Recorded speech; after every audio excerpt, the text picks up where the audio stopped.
Missed connection. ReutersLaszlo Balogh Several years ago, I was living in London when I accepted a job as a freelance reporter in Manchester. Despite the job being 2 hours away by train, I was eager, desperate, to take my first properly paid journalism position. The temporary contract job wasn't enough to warrant moving cities, so I told myself I could hack traveling back and forth for a few months.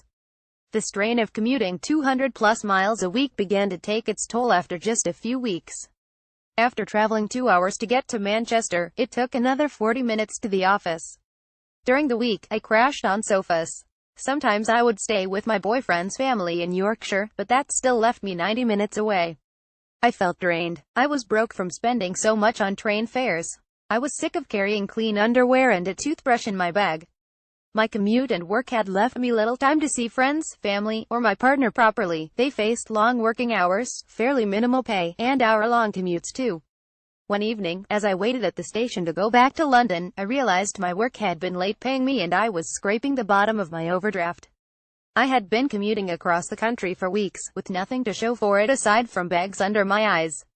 I sat on a bench and cried, feeling embarrassed, exhausted, frustrated, and incredibly lonely. What didn't occur to me at the time that I was far from alone.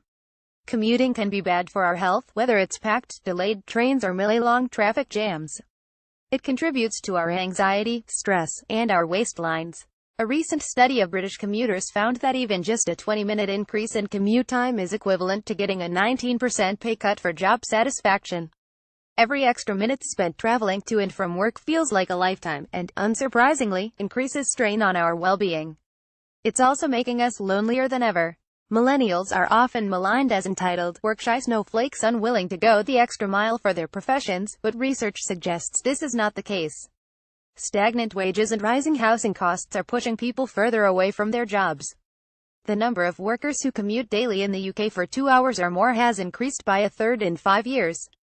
This is a problem felt acutely by those aged between 20 and 35, who typically spend over a third of their post-tax income on rent.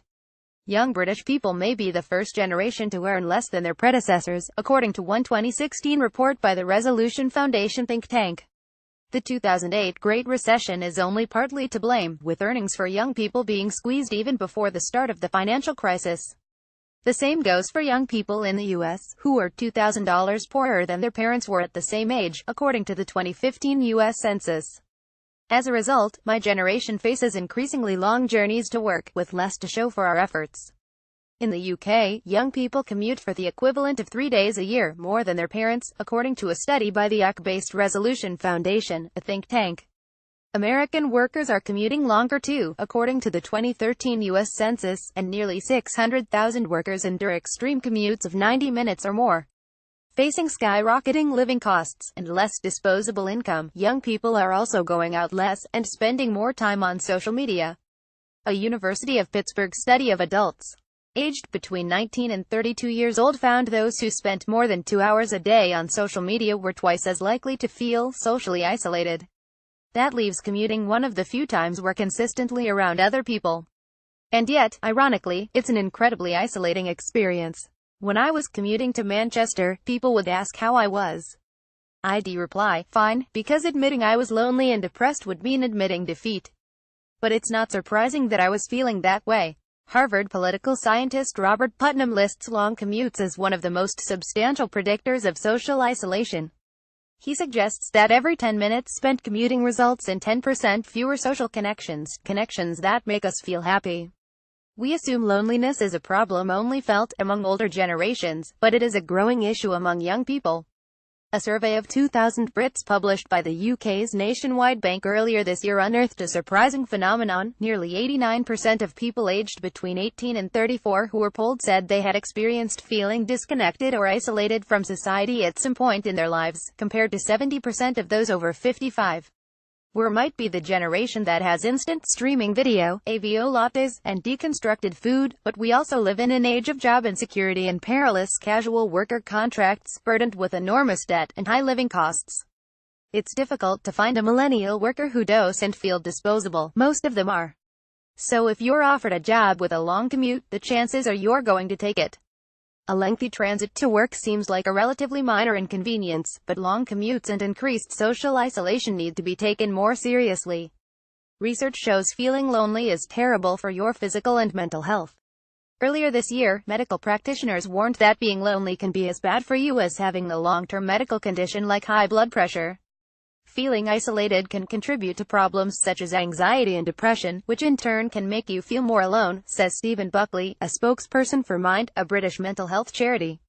Many people find spending time socializing to be a useful tool in boosting their well-being, Buckley says. But when you're faced with long commutes, long working hours, or a lot of time away from home, it can be really difficult to spend time with others. These underlying factors aren't going to go away overnight. But there are ways to get help if your commute is getting too much. Online peer support networks like MindZella provide an outlet for people to discuss their problems online with people going through similar experiences. Networks for workers, such as freelancers, can be a good way to let off steam. Some groups organize social meetings in different cities, so you can speak to others face-to-face. This can be a lifeline when working far away from home. A short-term answer to a stressful commute could be found in meditation apps like Buddhify Paywall and Headspace, which have guided meditation sessions for a number of different scenarios, including traveling. As an increasing number of people face long, strenuous commutes, employers may need to become more open to flexible working scenarios in telecommuting. According to a 2014 survey of more than 300 U.S. workers by the University of Illinois, most employees performed at least as well as in the office when telecommuting, and some actually do better. I commuted between London and Manchester for around 5 months until I was offered a full-time position in the capital, a breezy 30-minute commute from home. I don't regret that period. If anything, it taught me how closely linked my commute was to my mental well-being and how important it was for me to stay connected to others.